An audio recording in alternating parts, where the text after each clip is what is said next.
Nuestra asignatura Derecho Civil Quinto, Derecho de Familia, tiene amplios contenidos y, como hemos dicho en la presentación, son muy actuales y se encuentran en permanente modificación. Les proponemos un programa que está estructurado en 16 unidades. Como objetivos generales, no solo pretendemos que ustedes puedan aprender los conocimientos, sino también que vayan adquiriendo herramientas para el futuro desempeño profesional. Por eso la propuesta inicial es que cuando estudien nuestra materia vayan permanentemente poniéndose frente a situaciones prácticas. Por eso también van a encontrar dentro de nuestro entorno algunas propuestas de casos prácticos para que ustedes puedan empezar a prestarse en ese futuro desempeño profesional. En el derecho de familia nos vamos a encontrar siempre con situaciones problemáticas y un abogado, sea que se desempeñe en el ejercicio de la profesión liberal, en un organismo público, administrativo, judicial, en un órgano legislativo o que ejerce la función jurisdiccional, tiene que estar preparado para resolver esas situaciones problemáticas. Es decir, no estudien dogmáticamente, estudien siempre los contenidos pensando en la solución de las situaciones prácticas. Este programa, que está estructurado en 16 unidades, tiene algunos ejes fundamentales que les vamos a ir explicando a continuación. Las primeras unidades, la unidad 1 y la unidad 2, están vinculadas con conceptos generales. En la unidad 1 vamos a desarrollar, además de una presentación de un concepto, origen, extensión, naturaleza jurídica de la familia, vamos a abordar el tema del parentesco, que es un tema central que ustedes ya lo han visto a lo largo de las materias anteriores, han nombrado permanentemente las relaciones de parentesco, pero aquí vamos a aprender los conceptos técnicos fundamentales. Y luego en esta misma unidad vamos a hablar del derecho de familia, sus caracteres, sus fuentes, los principios que lo rigen y los principios generales que se aplican a los procesos de familia. También vamos a ver los diferentes diseños de órganos jurisdiccionales de familia que se encuentran presentes en diferentes provincias del país.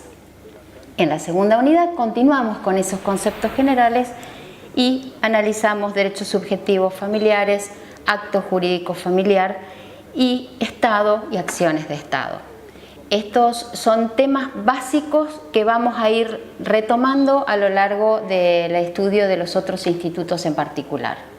Después de este primer eje, que sería un eje introductorio de la materia abordado en unidad 1 y unidad 2, comenzamos con el segundo eje fundamental, que es el de matrimonio. Hay muchas unidades dedicadas al tema porque es un tema complejo que tiene diferentes aristas. Desde la unidad 3 a la unidad 8 estamos centrados en el eje matrimonio. En primer lugar nos referimos al matrimonio como acto jurídico, a sus requisitos de existencia y validez, a los impedimentos previstos para la celebración del matrimonio. En la unidad 4 nos dedicamos a la celebración del matrimonio y las normas que rigen la forma extraordinaria, ordinaria y extraordinarias para celebrarlo. En la unidad 5 vamos a abordar la inexistencia y nulidad de matrimonio.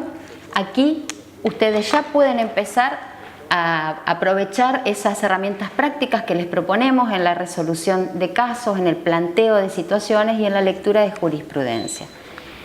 La unidad 5 se refiere a esta ineficacia matrimonial y en la unidad 6 vemos los derechos deberes dentro del matrimonio. Aquí pondremos especial acento a los cambios que se han producido en el régimen actual, donde se han modificado, se han reducido los deberes matrimoniales y se ha ampliado el desarrollo solo en materia de derecho alimentario entre cónyuges. También un punto importante dentro de esta unidad 6 será el de la separación de hecho, como una situación fáctica en la que se encuentran dos cónyuges que han dejado de convivir. Y aquí es importante también que ustedes tengan en cuenta los efectos legales previstos frente a esa situación, que es una situación frecuente y donde se suelen presentar conflictos, sea durante la vida de los cónyuges separados de hecho como luego de su muerte. Las unidades 7 y 8 están dedicadas al régimen patrimonial matrimonial, es decir, a los efectos económicos de ese matrimonio entre los cónyuges y de los cónyuges frente a terceros. Como es un tema técnico que presenta ciertas complejidades, en un video por separado vamos a hacer una ampliación sobre estos temas en particular. La unidad 9 es novedosa en cuanto a la forma de abordar los contenidos porque se refiere a la disolución del matrimonio y más ampliamente al divorcio. El cambio que se ha producido en el régimen legal argentino a partir del Código Civil y Comercial en cuanto al divorcio y a sus efectos ha sido importante. Por eso las novedades las tenemos que abordar claramente y sobre todo veremos jurisprudencia sobre estos temas porque permanentemente los jueces van creando, interpretando las normas que el nuevo código nos trae. Terminado este segundo eje, matrimonio, desarrollamos en la unidad 10 otro tema que es novedoso dentro de la propuesta que nos trae el Código Civil y Comercial y es el de las uniones convivenciales. Ustedes, si han estudiado la materia alguna vez antes de la reforma, recordarán que en nuestro régimen legal no había una regulación integral de las relaciones de parejas estables no casadas. Había y sigue habiendo algunos efectos dispersos en materia laboral, en materia previsional, en materia penal, pero no había una regulación integral. El Código Civil y Comercial, como una novedad también metodológica, que no en todos los países de la región se ha tomado de la misma manera, porque algunos han regulado a través de leyes especiales, pero bueno, los autores del Código decidieron incorporar dentro del mismo cuerpo del Código la regulación de las que se han llamado uniones convivenciales, que es la denominación legal elegida para designar a estas relaciones de pareja de dos personas del mismo o de diferente sexo que conviven en forma pública, notoria, que son mayores de edad, que están libres de impedimentos y que han desarrollado esta convivencia por un lapso no menor de 2 años. Estas relaciones de pareja quedan sujetas a un régimen legal que también tiene sus complejidades, porque dentro de ese régimen legal encontraremos normas imperativas, es decir, normas que deben ser aplicadas y respetadas independientemente de la voluntad de aquellos que forman esta pareja, otras normas que son supletorias, es decir, que solo se aplicarán en caso de que los miembros de esta pareja no pacten algo diverso, y normas convencionales que surgirán de los propios pactos que los miembros de la unión convivencial pueden celebrar. Es un tema nuevo, es un tema en permanente evolución y sobre todo que en el desempeño profesional va a presentarse reiteradamente, por lo tanto tenemos que estar bien preparados para abordar los conflictos que se puedan dar en nuestro ejercicio profesional. Terminamos este eje que solo se desarrolla en la unidad 10, el de las uniones convivenciales, y pasamos a una segunda parte de esta asignatura que se refiere a efectos del parentesco y específicamente a la relación paterno-materno-filial o la relación vinculada con la filiación. La unidad 11 es sin duda la unidad más larga en cuanto a la cantidad de contenidos que se desarrollan. Es la unidad dedicada a la filiación, tanto la filiación derivada de la naturaleza como la filiación derivada de la voluntad procreacional cuando la gestación ha sido a través de técnicas de reproducción humana asistida. Y aquí también encontramos otra de las novedades que trae el Código Civil y Comercial, después de los cambios tecnológicos introducidos en materia de genética, en materia de generación de la vida humana.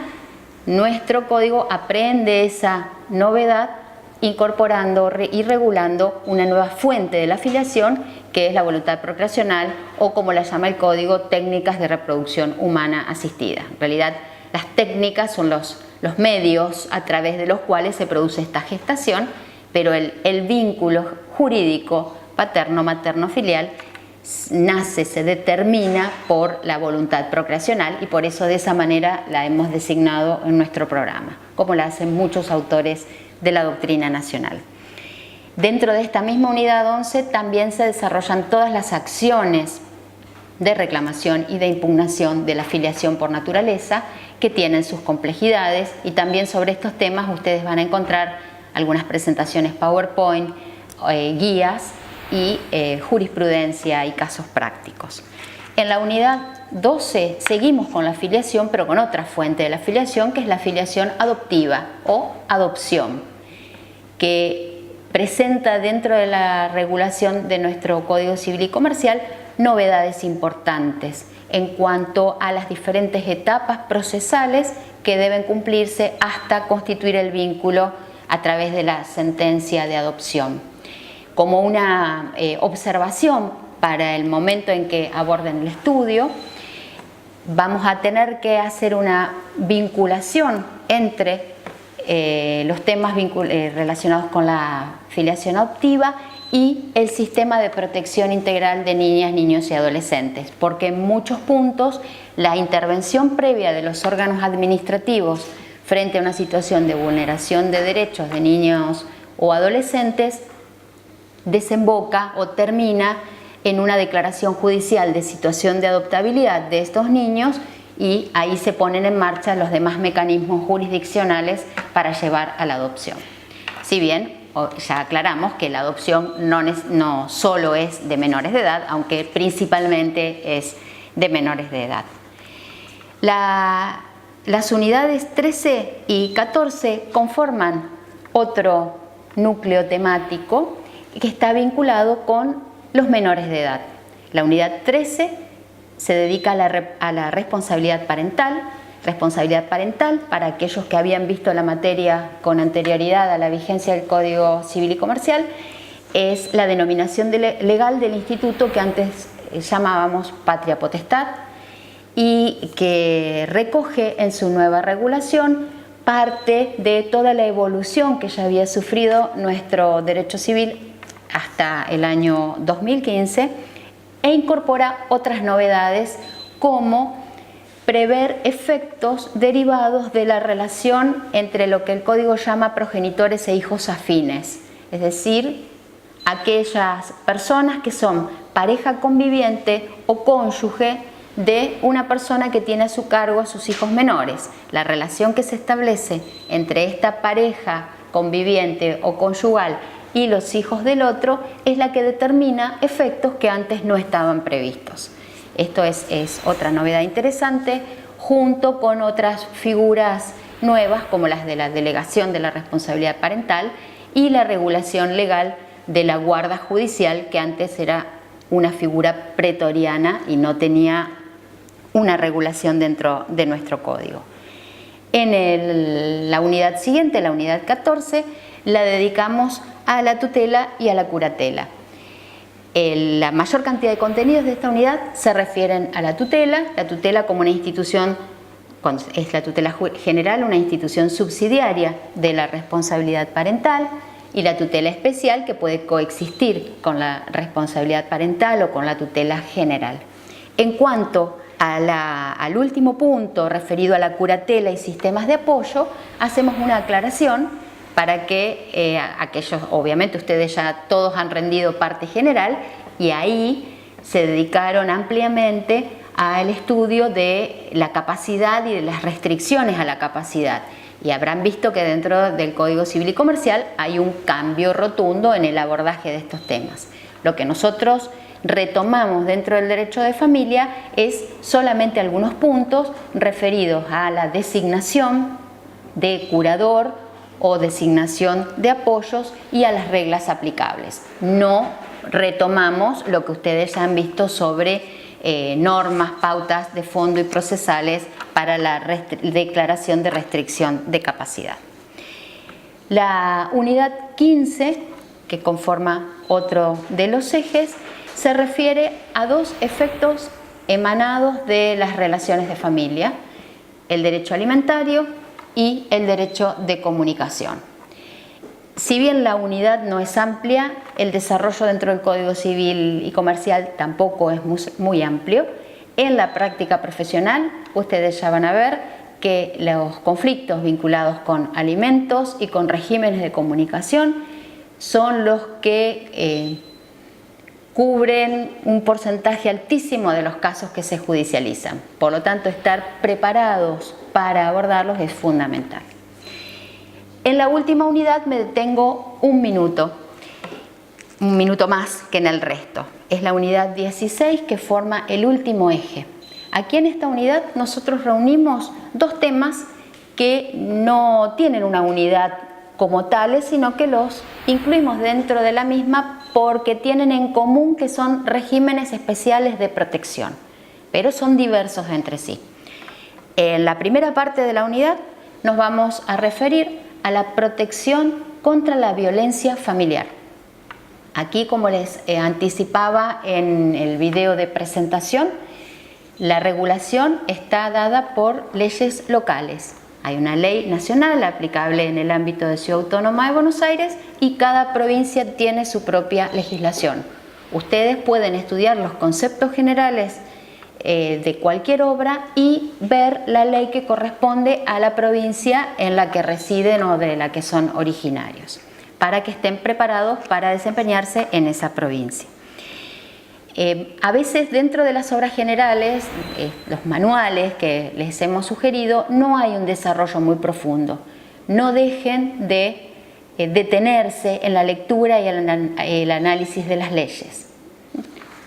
Y en cuanto al segundo tema que se aborda dentro de esta unidad 16, que es el de la protección de niños y adolescentes, la propuesta es que ustedes vean un encuadre general del tema a partir de la Convención sobre los Derechos del Niño y luego estudien y analicen las leyes de protección integral de niños y adolescentes. También aquí pueden abocarse a la lectura y al estudio de las leyes que correspondan a sus provincias. Dentro de este último tema en particular, les recomendamos que tengan en claro cómo funciona el régimen, el sistema de protección integral de niños y adolescentes, cómo intervienen los órganos administrativos y cuál es la intervención de los órganos jurisdiccionales. Especialmente que puedan distinguir las llamadas medidas de protección integral que disponen, aplican y controlan los órganos administrativos exclusivamente, donde no hay una judicialización de la situación de vulneración de derechos de niños y adolescentes, y las medidas de protección integral, donde sí hay una confluencia de intervenciones, porque la autoridad administrativa es la que las decide y las implementa, pero el órgano jurisdiccional, más precisamente el juez competente en materia de familia, es quien realiza un control de legalidad.